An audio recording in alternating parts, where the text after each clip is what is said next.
समंदरों के मुहाफिजों का दिन मुनफरिद अंदाज से मनाया गया। कराची में यौम बहरिया पर केमाड़ी डॉकयार्ड पर बोट रैली का एहतमाम किया गया। पाकिस्तान नेवी की 50 से जायद कश्तियों ने रैली में हिस्सा लिया, जिनमें माहीगीरों की कश्तियां भी शामिल थीं। बोट रैली में शरीक माहीगीरों ने मिली नगमों की गूंज में पाकिस्तान जिंदाबाद के नारे लगाकर लहू गरमाया। नेवी के कमांडिंग अफसर कैप्टन जाफर नवीद कहते हैं, दुश्मन से मुकाबले और समंदरों की हिफाजत के लिए पाक बहरिया हरदम तैयार है। इस दिन को मनाने का मकसद 1965 के शोहदा और गाजियों को खराजे अकीदत पेश करना है।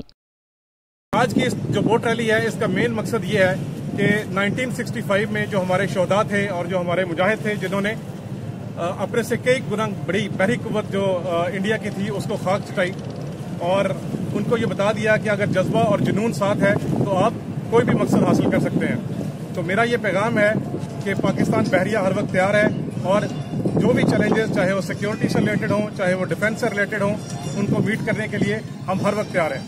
Thank you very much.